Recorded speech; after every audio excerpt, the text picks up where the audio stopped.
monde, bienvenue sur la chaîne JS Tech. Aujourd'hui dans cette vidéo, je vous présente la Magician X de la compagnie Mingda. Alors, j'ai été très chanceux de pouvoir la recevoir. C'est mon ami Teddy sur Facebook qui m'a parlé de cette imprimante-là. Il m'a dit « Hey, tu devrais la tester, elle est vraiment cool, elle va bien, elle est facile d'utilisation, ta. » Puis là, il m'en parlait. J'ai dit « Écoute, j'aimerais bien ça, t'es pas tout seul. Mon ami Guero Loco aussi m'en a parlé, puis il m'a dit que je devrais la tester. » Mais je n'avais pas la machine, alors je ne pouvais pas la tester, puis comme je ne peux pas tout acheter les machines, ben je m'en suis privé un peu. Alors, il m'a dit, t'as peu, je vais te mettre en contact avec une représentante de la compagnie Mingda. Alors, on m'a contacté et on m'a offert de tester cette machine, donc très heureux aujourd'hui de pouvoir vous la présenter. Donc, c'est une machine qui se veut beaucoup pour les débutants.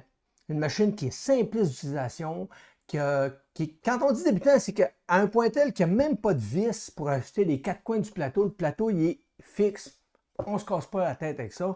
Donc, il y a vraiment des petits points intéressants. Je vais vous en parler. Je me suis fait une petite liste. Ben oui, une petite liste d'épicerie. Fait qu'on va regarder tout ça. Donc, on parle d'une taille d'impression, un bed, dans le fond, un lit de 230 par 230 par 260. On parle à peu près quoi, 10 pouces et quart de haut par 9 pouces par 9 pouces. Donc, c'est un plateau standard. Ensuite, on a un étalonnage en 16 points sur le plateau et ce n'est pas un BL Touch ni un CR Touch ou autre, c'est directement la buse qui vient palper le plateau et qui vous donne, qui prend toutes ses lectures dans le fond. Alors, c'est vraiment un gros plus pour ça. Ensuite, on a un entraînement direct drive à double engrenage. Alors, deux engrenages qui viennent mordre sur le filament, c'est vraiment un plus dans mon cas. Ensuite, on a une détection de fin de filament, ce qui est un standard. On a reprise de l'impression après coupure de courant, standard pas mal aussi. Une petite boîte à outils, pourquoi pas. Et on parle de température qui peut atteindre jusqu'à 260 sur la buse et 110 sur le plateau, pas mal standard aussi. Ensuite, un écran tactile couleur de 3,5 pouces, c'est bien. On peut insérer une carte micro SD, une clé USB et un câble USB-C pour relier notre ordinateur. C'est un gros plus pour ma part. On a une carte mère de 32 bits avec un CPU Cortex M4 cadencé à 168 MHz, ce qui est pas mal mieux que les cartes mères qu'on a sur notre Thunder 3. Pas mal. Okay? Je pense qu'ils sont à 72 MHz si je ne me trompe pas. Ensuite, on a deux moteurs sur notre axe Z, donc deux systèmes de vis sans fin pour notre axe Z. Et on a aussi une courroie de synchronisation dans le haut. Alors, merveilleux. Ensuite, qu'est-ce qu'il y a d'autre? J'oublie-tu des choses? Je pense que j'ai pas mal fait le tour. Ensuite, on a... c'est une imprimante qui se veut quand même pas trop cher. C'est ça le gros plus. Quand on regarde tout ce qu'on a comme option sur cette machine-là, je vous dirais que le prix n'est pas choquant du tout. On parle d'à peu près 319, si je ne me trompe pas, canadien, ou 349 en France. Alors, bizarrement, c'est plus cher un petit peu en France. Normalement, c'est le contraire, mais je pense que c'est parce que la compagnie est située à une place bien précise. Puis c'est peut-être ce qui fait que c'est un peu plus cher, je ne sais pas trop, je ne peux pas vous dire. Mais dans l'ensemble, les prix sont bons. Quand on calcule qu'on a un direct drive, un système BL Touch dans le fond, qui est la tête d'impression qui vient prendre les points, écran tactile, double axe en Z, synchronisation des courroies, c'est toutes des choses quand on achète une imprimante standard comme la Thunder 3 qu'il faut rajouter parce qu'on ne l'a pas de base. Puis ça revient aussi cher, sinon plus, là, que ce modèle-là. Alors, pour un débutant qui commence, c'est pas trop dispendieux, puis ça offre beaucoup de caractéristiques. Alors, c'est aussi simple que ça pour la description. Donc, on est maintenant rendu à l'étape d'ouvrir la boîte, déballer tout ça, puis regarder qu'est-ce qu'on a et l'assemblage de la machine. Alors, on est maintenant rendu à l'étape de déballer la machine. Par contre, j'ai omis de vous mentionner quelque chose. L'imprimante semblerait être très silencieuse. Un autre point fort pour sa part, on parlerait de 50 dB. Donc, encore là, aucun besoin de changer un ventilateur pour réduire le bruit. Tout semblerait déjà silencieux. Gros plus pour ma part. J'adore quand ça ne fait pas de bruit. Alors, on déballe la dite boîte. Donc, on ouvre tout ça. Et il y a un couvercle. Alors, on enlève le couvercle en styrofoam. Et voilà. Ça ressemble à ça. Côté emballage, c'est vraiment très bien emballé. C'est propre. Alors, on a ici un petit sac qui comprend plusieurs petites choses.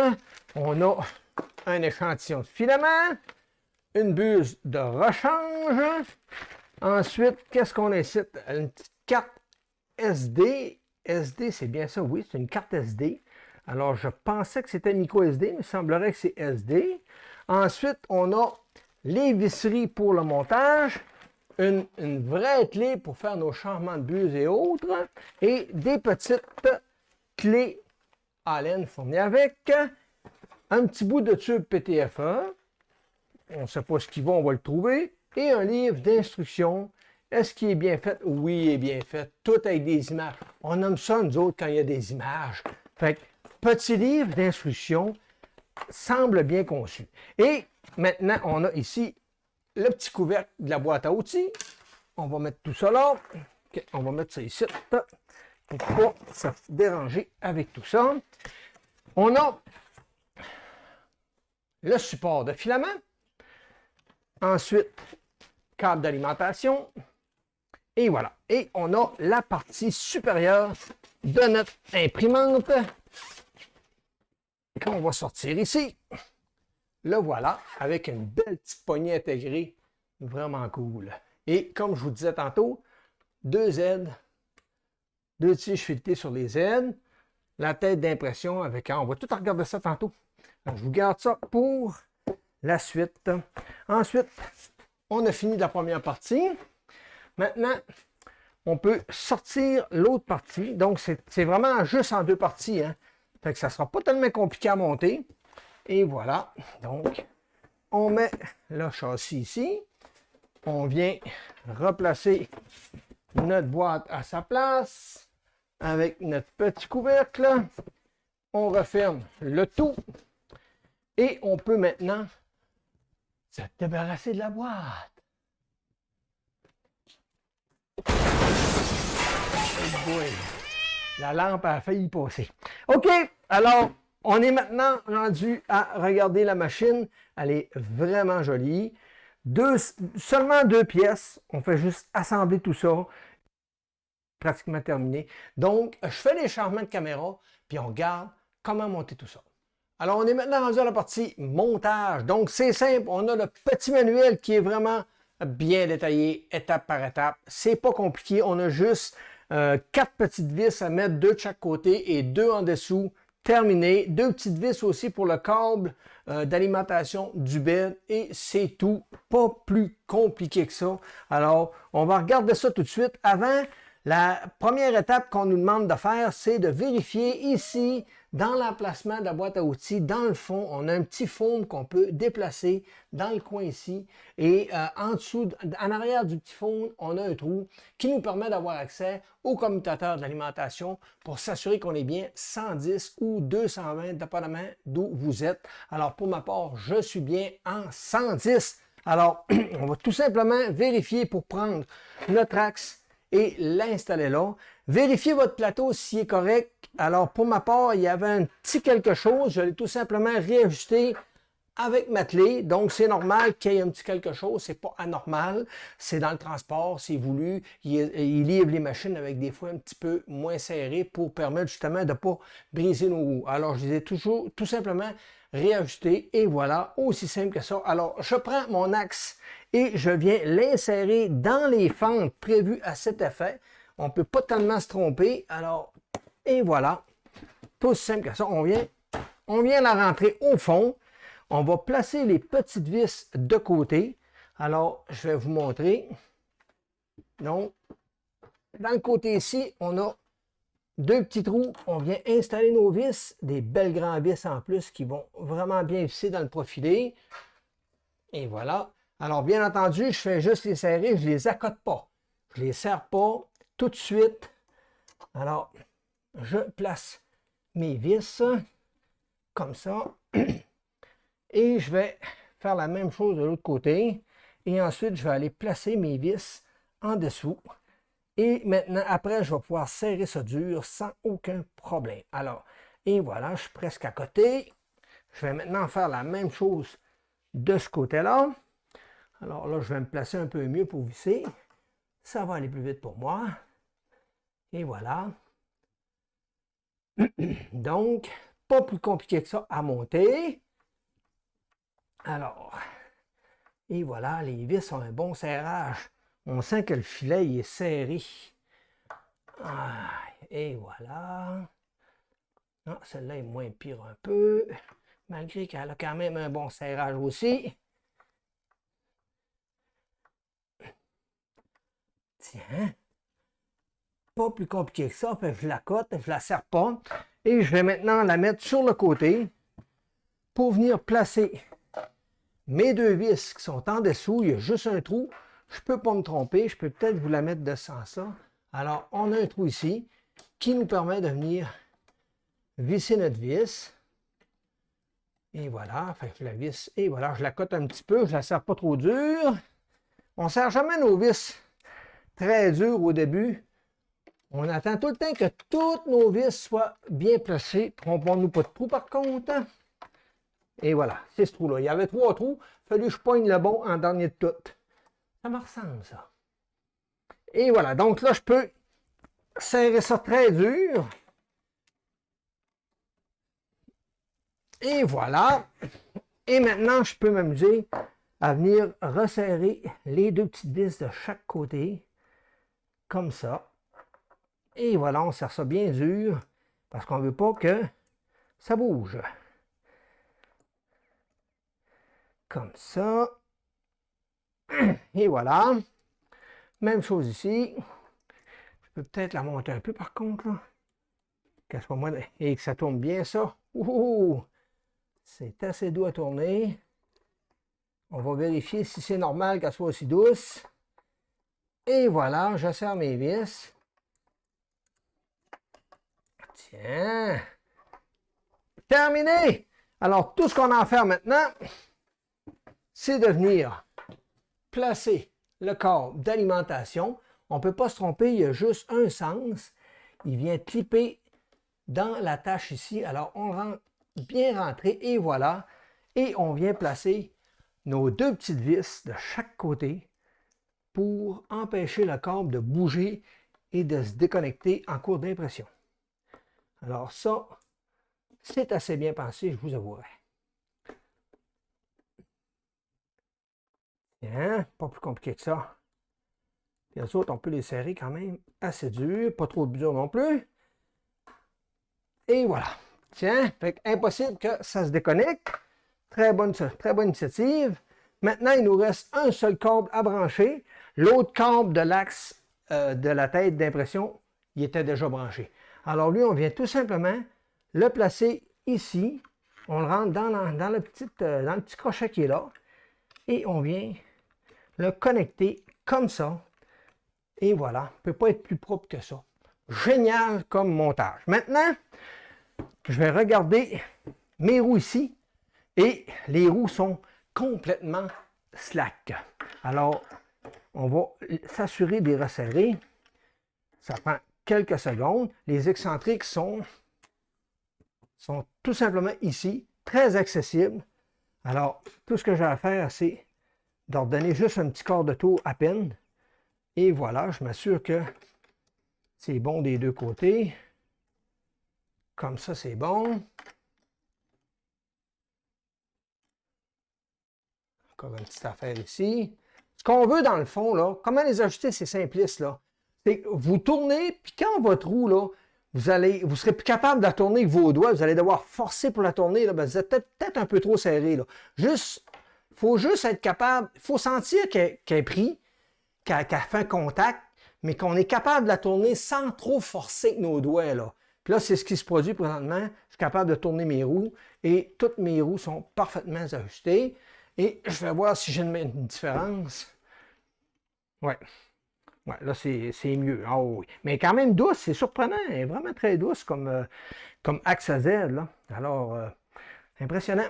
OK, maintenant, c'est terminé. Pas plus long que ça à monter. Donc, c'est vraiment, vraiment plaisant. On a Deux petits connecteurs en arrière ici pour le moteur de l'axe Z que je vais venir brancher tout simplement. Un là et un ici.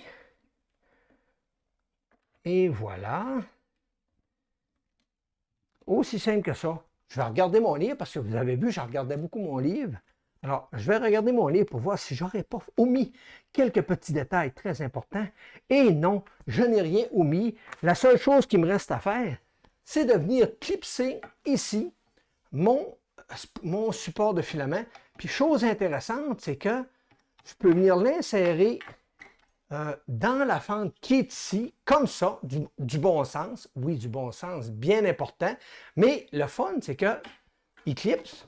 OK? Donc, il ne peut pas sortir. Et si je veux l'enlever, je relève une petite planche ici, puis je peux venir le mettre de l'autre côté. Magie! Alors, on est maintenant rendu à l'étape de démarrer cette machine-là. Mais est-ce que je vais aller voir en dessous de la machine? C'est bien pas, hein? Vous me connaissez, j'ai pas pu résister à l'envie de démonter le couvercle. Alors, première chose que je remarque, il y a un petit sticker ici qui dit que si je perce le trou pour aller chercher la petite vis, ben, je perds ma garantie. Alors, vous me connaissez? Ça ne me dérange pas, je peux réparer moi-même. OK, alors, on enlève le couvercle. Première constatation, alors, c'est propre, tout est bien attaché. Il n'y a aucun câble qui passe par-dessus l'alimentation. Tout est très, très, très propre. Intéressant pour ça. On a ici l'interrupteur pour démarrer et éteindre la machine. On a ici deux profilés qui sont là, pas tellement plus longs que ça, là, pour donner une rigidité à notre axe des Z. Parce que tout le boîtier est quand même en plastique, mais il est quand même très rigide pour un boîtier en plastique, là. Ensuite, l'alimentation qui est ici avec son ventilateur. Et on a l'écran qui est une Mingda, donc leur propre écran. Ensuite, on a la carte mère. C'est pas écrit Mingda dessus, j'ose imaginer que c'en est une, parce qu'il n'y a aucune marque, il y a juste un code qui est en haut là, et c'est tout. Alors, première chose que je remarque sur la carte, on a un connecteur pour le sans fil. Alors, si on voudrait rajouter une carte sans fil, on pourrait le faire sans problème. On a ici un port USB pour nos clés USB. On a ici le connecteur pour les cartes SD et celui ici, le connecteur pour l'USB-C pour brancher à notre ordinateur. Ici, je vois quelque chose d'intéressant, deux fusibles. Le jaune est à 20 ampères, le rouge est à 10 ampères. C'est sûrement pour un qui est ici, le connecteur qui est là, le vert là, ça c'est pour le bed et lui ici pour l'alimentation, l'entrée de courant. Donc, on a sûrement un fusible pour chaque. Alors, très belle protection pour ma part. Intéressant. Ensuite, en dessous du câble ici, je remarque un petit connecteur bleu. Connecteur bleu qui est écrit NeoPixel. Intéressant, NeoPixel. Ensuite, on a nos drivers. On a 5 drivers ici qui sont placés, positionnés ici. Ces drivers-là alimentent l'extrudeur, excusez, le X, le Y et il y a un driver par Z. Alors, vous voyez ici, j'ai un câble pour le Z, j'en ai un autre là, et chaque câble a son propre driver. Souvent, dans nos imprimantes, on va voir un driver pour les deux Z. Alors, lui, il y en a un par moteur, donc c'est intéressant. En plus qu'on a une courroie de synchronisation dans le haut qui évite de désynchroniser nos deux moteurs, donc c'est un plus pour ma part. Qu'est-ce qu'il y a d'autre que je pourrais remarquer? C'est pas mal ça. Dernier point que je remarque, il n'y a aucun radiateur sur les drivers et aucun ventilateur dans le boîtier. Alors, j'imagine que pour eux, même si l'imprimante peut aller jusqu'à 90 de vitesse, j'imagine que pour eux, c'est pas tellement un problème parce qu'ils n'en ont même pas mis. Alors, ça ne doit pas chauffer assez pour justifier l'ajout de ventilation et de radiateur sur les drivers. Donc, c'est pas mal ce qui met fin au démontage du boîtier. Fait que je vais remonter tout ça et on va démarrer la machine. On va vérifier aussi si notre firmware est à jour. On va regarder pour le mettre à jour s'il y a un nouveau firmware. Puis, on va faire nos premiers ajustements et on va démarrer nos premières impressions. Alors, nous voici maintenant au premier démarrage de l'imprimante. Donc, je viens de démarrer la machine. On voit apparaître le logo. On va en profiter pour enlever la petite pellicule qui la protège. On va maintenant regarder qu'est-ce qu'on a comme option. Donc, on a l'option Leveling qui est ici. On a l'option du plateau chauffant, de la buse. Donc, si on clique sur la buse, on peut sans problème démarrer une chauffe de la buse. Ensuite, on peut faire des préchauffes pour du PLA, de l'ABS, TPU, ou on peut choisir pour chauffer les deux, la buse et le plateau, ou directement le plateau ou la buse, ou les deux. Ensuite, on peut ajuster nos settings. Ça, c'est intéressant, ça. C'est que si je m'en vais là, je pourrais dire, exemple, que le PLA, ben, présentement, il est à 210 pour 70. Alors, pour la buse, je vais plutôt mettre à 205. Et pour le plateau, je vais mettre 65 et je vais sauvegarder ça. Et voilà, c'est terminé.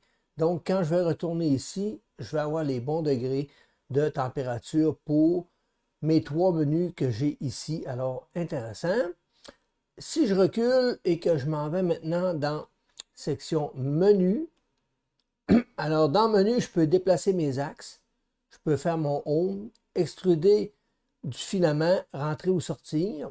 Je peux changer le pourcentage pour l'impression, que ce soit en vitesse ou en débit d'extrusion. Ensuite, je peux aller dans des ajustements plus poussés, on va dire. Donc, je peux changer ma langue. Donc, je pourrais le mettre en français, en anglais ou autre. Il y a pas mal toutes les langues. Je peux couper le petit son du haut-parleur. Alors, présentement, je viens de l'activer.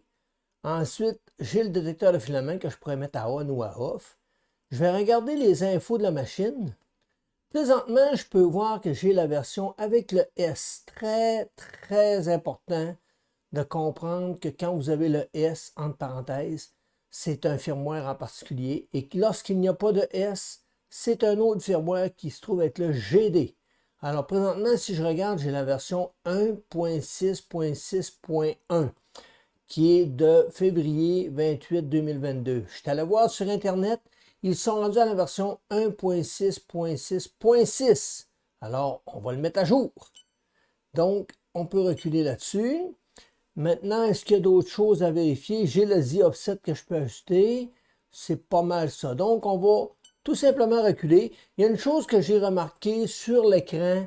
Quand j'appuie dans les coins, exemple, si j'appuie ici, ça ne fonctionne pas. Mais si j'appuie là, ça fonctionne. Est-ce que c'est voulu? Je ne crois pas. Puis ça, c'est un peu partout sur mon écran. Regarde, si j'appuie là, ça ne veut pas fonctionner. Puis là, whoop, rendu à une certaine place, ça fonctionne. Je ne sais pas si c'est l'écran qui est mal calibré.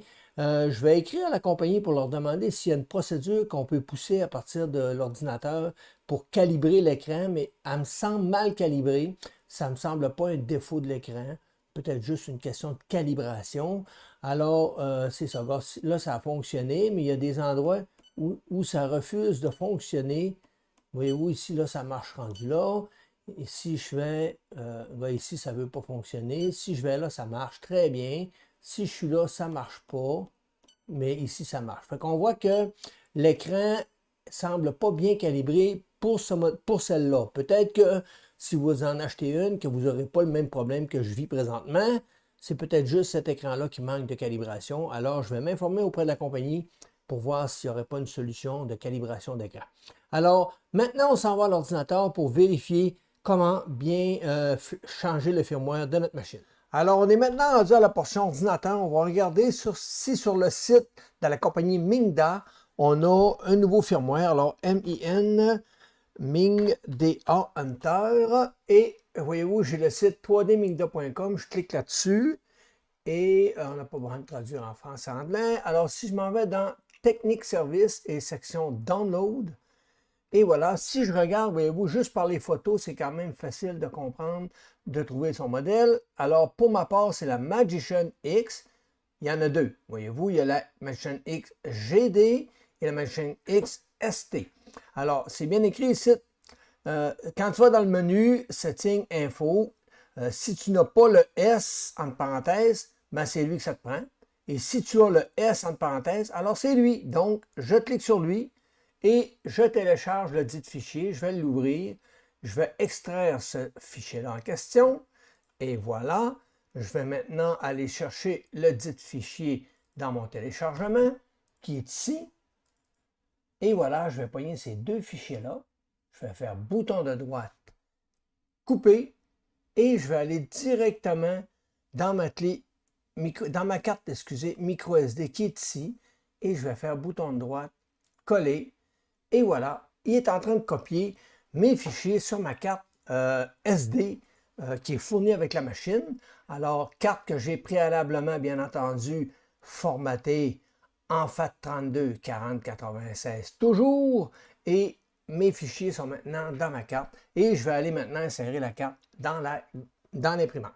Alors, on est maintenant rendu à l'imprimante avec notre carte SD en main. Je vais l'insérer côté sens inverse, bien important. Et il faut l'entendre cliquer, voyez-vous.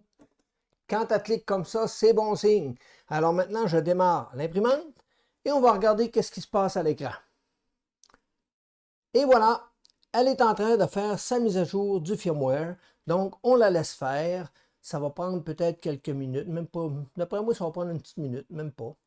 Alors, elle est en train de tout télécharger ses fichiers. Donc, on va la laisser terminer et on va regarder ce que ça donne à la fin.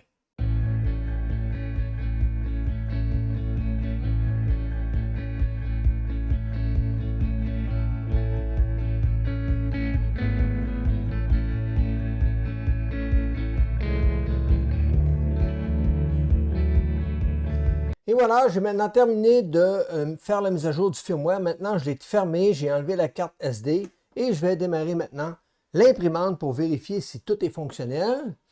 Et on va faire le premier démarrage de la machine.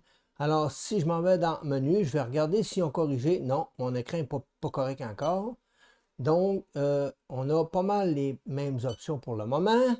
Il n'y a rien qui a changé ici. Par contre, si on va dans Info, on peut voir qu'on est à la version 1.6.6.6. Juillet du 6 2022, quand même récent comme firmware.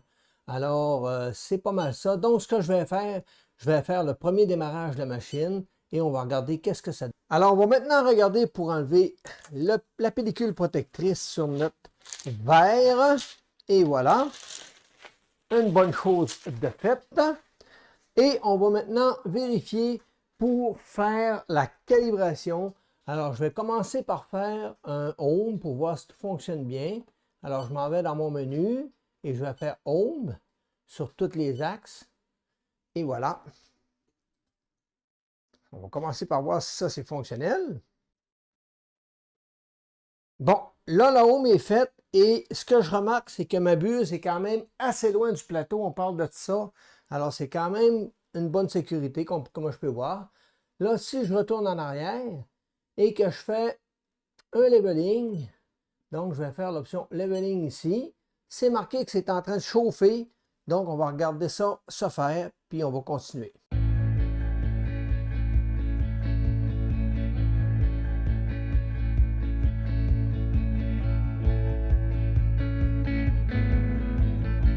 On est maintenant rendu à l'étape de tester si elle imprime bien. Alors, je vais utiliser la carte SD qui est fournie avec la machine. Je vais l'insérer dans la fente SD. Ce qui est intéressant, on a deux emplacements ici qui nous permettent de stocker nos cartes SD.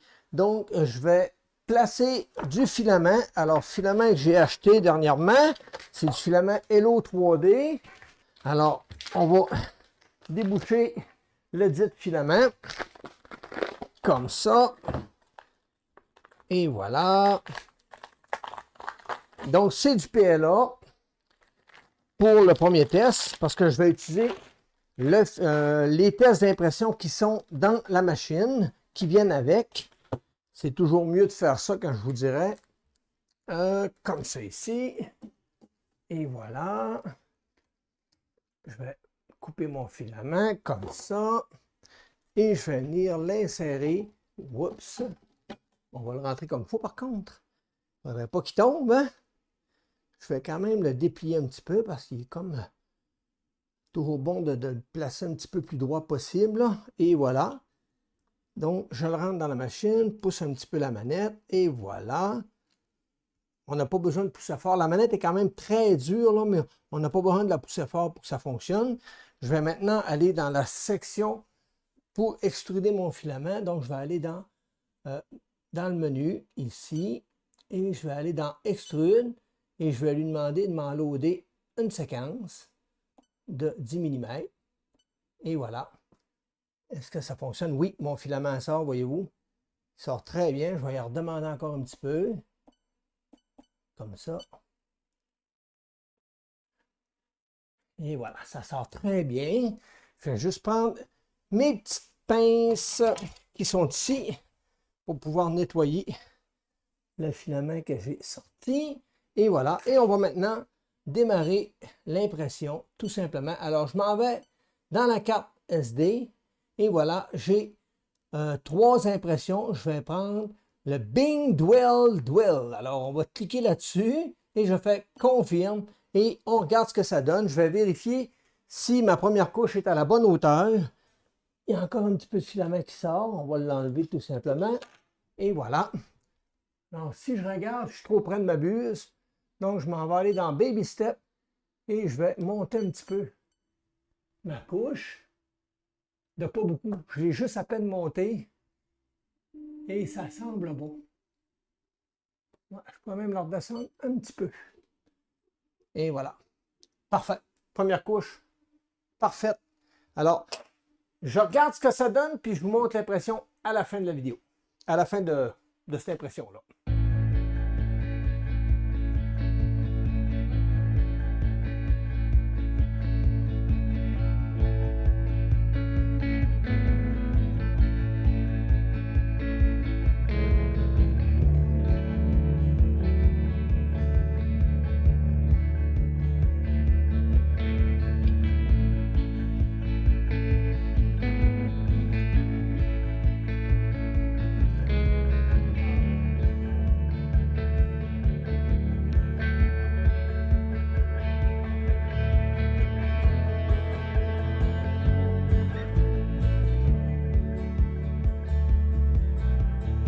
En conclusion, dans cette vidéo, je vous ai présenté la Magician X de Mingda, imprimante qui m'a été envoyée gratuitement. Alors, j'ai eu beaucoup de plaisir à m'amuser avec. Elle va vraiment bien. C'est un charme.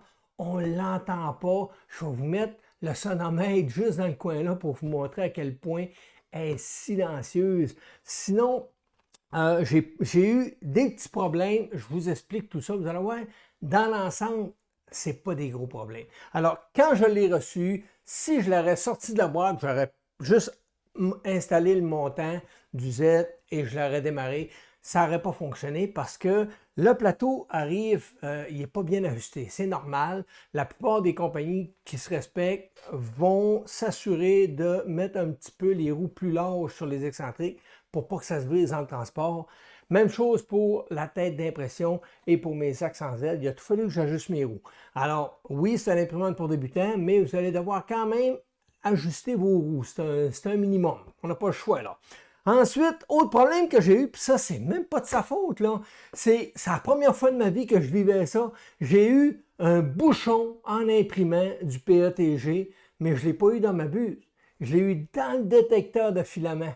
Ma bobine de PETG que j'avais ici avait un défaut dans le filament. Quand tu mesurais le filament, il était à 1,70, 72, pas mal partout. Puis arrivé à une certaine place, je tombais à 2,04. Alors, ça a jammé direct dans le détecteur de filament et ça l'a arrêté d'imprimer. Moi, j'étais parti me coucher. Fait que quand je suis arrivé le lendemain, il était rendu à peu près à cette hauteur-là. Tout allait bien, sauf qu'il n'y avait pas d'impression en dessous. Alors, je n'ai pas été chanceux. Fait que ce print-là, je ne pourrais pas vous le montrer. Sinon, ben, j'ai pas eu de problème. A bien été, toute la ligne. Il y a l'écran. L'écran ne fonctionnait pas à mon goût. Autrement dit, quand je cliquais dans les coins, vraiment dans les coins, ça ne marchait pas. Alors, j'ai dit, c'est clair qu'elle a besoin d'un ajustement, d'être recalibrée. Alors, j'ai écrit à la compagnie, j'ai dit, est-ce qu'il y a une méthode pour la calibrer? J'ai beau chercher partout, je ne trouve pas. Ils m'ont envoyé une méthode, c'est tellement simple. Je vous montre ça ici. Alors, c'est simple, ce qu'on doit faire, on doit prendre une carte SD qui est fournie avec, tout simplement, ou vous en prenez un autre, et vous créez un document texte dedans. Et le document texte que vous allez créer, vous allez l'appeler Reset, R-E-S-E-T, .txt et vous allez faire Enter là-dessus. Vous écrivez rien dans le texte. Vous mettez la petite carte dans l'imprimante. Vous démarrez l'imprimante et vous appuyez sur les petites croix rouges, un à tour de rôle. Et à la fin, vous tenez enfoncé en plein milieu de l'écran la dernière petite croix. Et voilà, terminé. À partir de là, l'écran fonctionnait vraiment très bien. Elle est vraiment, je dirais, elle était très sensible, c'est le mot que je cherchais. Ensuite, non, pas rien à dire. Le petit coffre est pratique. Silencieux, c'est vraiment génial. J'adore son silence. Je suis allé me coucher, là, puis je l'ai complètement oublié. Sinon, ben oui, j'ai imprimé avec. Ben oui, j'ai imprimé avec. Vous me connaissez. Alors, j'ai essayé d'être impartial. OK? J'ai dit, bon, ben, on va être impartial. Alors, j'ai pris la carte qui était fournie avec. J'ai parti les impressions qui étaient dedans. Il y en avait 3. Alors, ça donnait ça. Donc, je vous montre ça ici. On peut se débarrasser de la feuille. Alors, et voilà. Donc, 3 petites impressions que je vais vous montrer ici à l'instant. Alors, on a celle-ci que j'ai faite. Ça a été la première. Alors, elle a vraiment bien sorti. J'ai rien à redire. En dessous, on pense que c'est un défaut, mais ça fait partie de l'impression. Je ne sais pas trop c'est quoi comme forme, là, mais c'est vraiment une forme qui fait partie du G-code. Sinon, ben, tout est bien, tout est clean, il n'y a pas vraiment de défaut là-dessus. Alors, très satisfait pour un premier print. Ensuite, j'ai dit, on va faire le deuxième. Et voilà. C'est un genre de petit vase, mais qui n'est pas imprimé en mode vase. C'est vraiment imprimé normal. Alors, ça donne ça. Donc, quand je le tourne, et voilà, tout a bien sorti, très propre comme impression. Ensuite, j'ai imprimé le dernier qui était fourni avec, et non le moindre.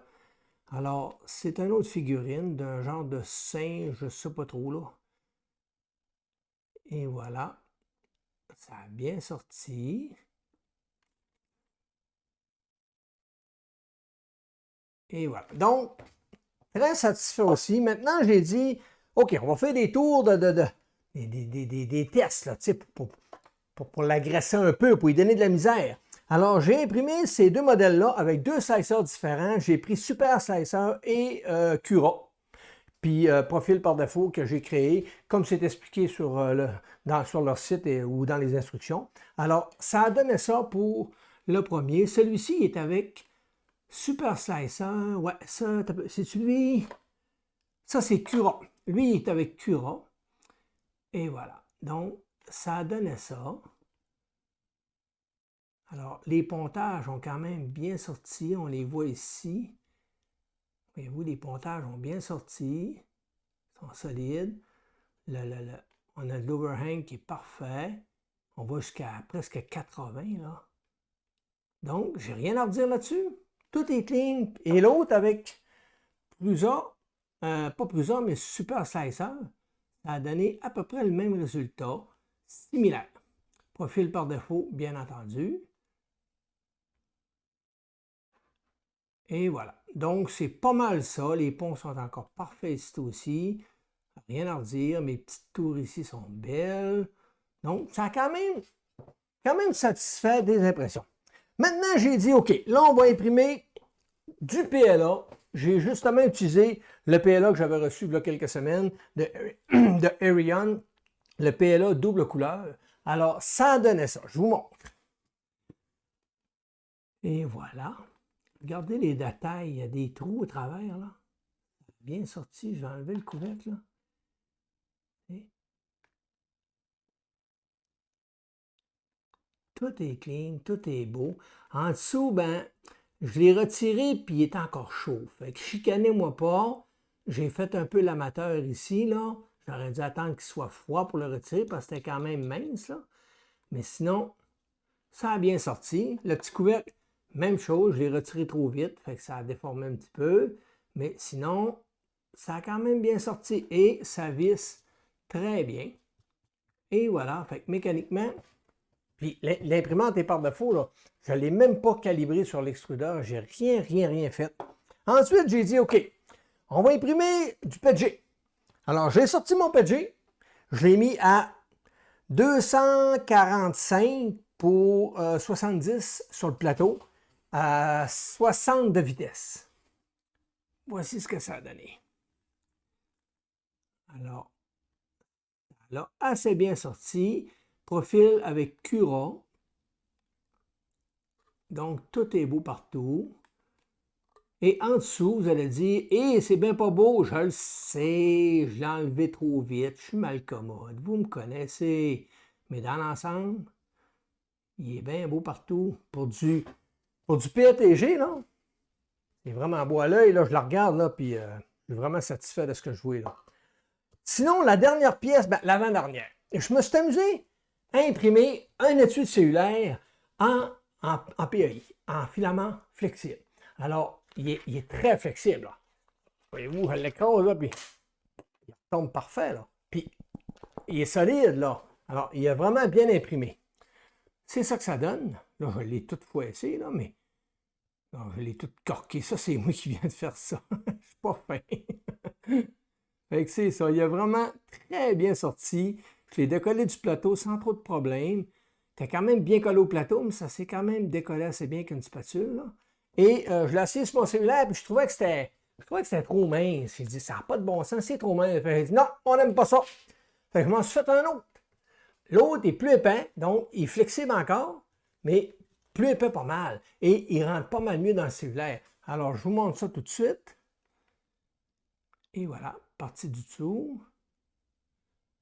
Imprimé avec des supports. Fait que là, si vous voyez des petits filaments, c'est parce que je ne l'ai pas nettoyé comme il faut. Parce que j'avais plein de supports en dedans ici. Là. Puis avec du filament mou, les supports, c'est pas le fun à enlever. Là. Mais ça a quand même bien été. J'ai mon ami Yann qui m'a aidé sur Discord à paramétrer comme il faut mon slicer pour que mes supports s'enlèvent assez bien. Alors, je suis vraiment satisfait du produit. Et est-ce que ça fonctionne? Alors là, vous allez me dire, ouais, mais peut-être qu'il n'est pas... Regardez bien. Regardez bien, mais vous autres, je vais vous le rentrer comme il faut. Et voilà. Tiens! C'est-tu pas beau, ça? Je vais même vous le montrer en gros plan. Mais il n'est pas tout à fait à sa place, ça, mais ça ressemble pas mal à ça. Et voilà. Tiens, je vous le montre. Je vais peut-être fermer mon écran, par contre, là. Tiens! C'est ça que ça donne. Tout est parfait. Tout arrive à sa place. Alors, pas un mot à dire. Ça a fait le travail. Donc, c'est pas mal ça qui résume la machine. J'ai pas eu aucun problème, comme je vous dis, à part les petites choses qui arrivent normalement. L'écran, j'étais un petit peu déçu au début. Fait que quand ils m'ont répondu, je dis, oh, on l'essaye. Puis ça a super bien fonctionné. J'étais vraiment content. Ensuite, mon bouchon que j'ai eu, j'étais persuadé que c'était dans la buse. J'ai dit, Colin, la buse qui fait un bouchon, ça n'a pas de sens. Puis là, m'apercevoir que c'était dans le détecteur de filament, j'étais surpris. Puis c'est là que j'ai vu que mon filament était vraiment un problème. Alors, j'utiliserai peut-être plus la bobine-là tout simplement pour ne pas risquer que ça arrive encore. C'est peut-être un défaut de la bobine tout seul. Ensuite de ça, c'est pas mal le tour. J'ai pas mal fait le tour. J'ai eu aucun problème. Elle a imprimé quand même avec beaucoup d'heures dessus. Pendant 2 jours et demi, j'ai imprimé non-stop avec. Puis j'ai pas eu vraiment de problème. J'ai pas vraiment scrappé d'impression ou de... Il y a mon TPU, mon filament mou. Le premier print a bien sorti et le deuxième, j'ai eu de la misère. Je sais pas pourquoi. Ça s'est mis à aller mal. Puis là, c'est là qu'Yann est arrivé. Puis il m'a dit, attends, on va regarder ça. Puis là, on a corrigé mon slicer. Puis ça s'est imprimé tout de suite. La première couche était super belle. Alors, c'est vraiment, tout est dans le slicer. Un petit point négatif, négatif, c'est pas vraiment négatif, c'est qu'il n'y a aucun profil dans Cura ni dans Super Slicer pour ce modèle-là, mais on a pris le profil de la CR6 de Creality, qui a pas mal les mêmes options, on l'a taponné un petit peu, on l'a modifié quelque peu, puis ça a donné tout de suite des beaux résultats, donc c'est pas un problème du tout, et sinon, bon, on crée le profil comme il explique dans les instructions, puis c'est parfait, ça fonctionne très bien dans l'ensemble. Mais par contre, ils ont 3 profils pour le filament pour Cura. Alors, on peut télécharger, je peux même vous les mettre dans la description. C'est des profils qu'on peut importer dans Cura pour les filaments et non pas pour la machine. Alors, quand vous allez importer ces profils-là, vous allez tout de suite avoir des bons résultats avec la machine normalement. Alors, c'est pas mal ce qui m'a fait la vidéo. Je pense que j'ai pas mal fait le tour. J'ai rien oublié, je ne crois pas. Donc, j'ai écrit à la compagnie pour leur demander, auriez-vous une réduction? Auriez-vous un petit code promo pour les abonnés? Ils m'ont dit oui. Alors, j'ai des codes pour vous. J'en ai un pour le Canada et les États-Unis. Vous allez avoir 20 $ de rabais si vous achetez entre le 25 juillet au 3 août. C'est limite comme code, mais c'est ça. Donc, du 25 au 3 août, si vous achetez, vous allez avoir 20 $ de rabais. Si vous prenez pour l'Europe, la France, si vous achetez entre le 25 et le 3, bien, vous allez avoir 40 € de rabais sur la machine. Puis, je vous dirais que déjà, elle est quand même pas tellement cher. Quand on regarde toutes les caractéristiques qui arrivent de base, elle a un nivellement du plateau par la buse qui est très bien, qui fonctionne super bien. Extrudeur direct qui travaille très bien. J'ai eu aucun problème avec l'extrudeur. Double accent Z. À date, là, je vous le dis, avec l'écran tactile, tu sais, ta head, tu donnes Under 3 V2, puis tu n'as pas de BL Touch, tu n'as rien dessus, tu as juste un écran tactile, ça s'arrête. Bien, il n'y a même pas tactile en plus. Fait que, tu sais, quand tu regardes toutes les caractéristiques, puis tu regardes toutes les options qu'elle a par rapport aux autres, c'est pas choquant, là. C'est pas choquant comme machine. Mais c'est ça. Fait, je vous laisse le bon choix de voir si ça peut vous intéresser. Moi, je suis très satisfait de la machine. Je sais qu'ils ont d'autres modèles. Ils ont deux autres modèles plus gros. Ils ont du 320, je crois. Puis ils ont du 400 par 400 aussi. Alors, deux modèles plus gros. Alors, c'est ça, pour faire votre choix là-dessus. Sinon, ben, c'est ce qui m'a fait la vidéo. Alors, j'espère que vous avez aimé le contenu. Je vais sûrement m'amuser à faire d'autres vidéos avec, puis à m'amuser à faire d'autres prints, puis à voir jusqu'où on peut aller avec. Sinon, ben, c'est ce qui m'a fait la vidéo. Alors, si vous avez aimé, n'oubliez pas, abonnez-vous. C'est tellement important, là, les abonnements. C'est ce qui permet à ma chaîne d'évoluer. Et un petit pouce en l'air. Laissez-moi des commentaires, puis la petite cloche. Et voilà.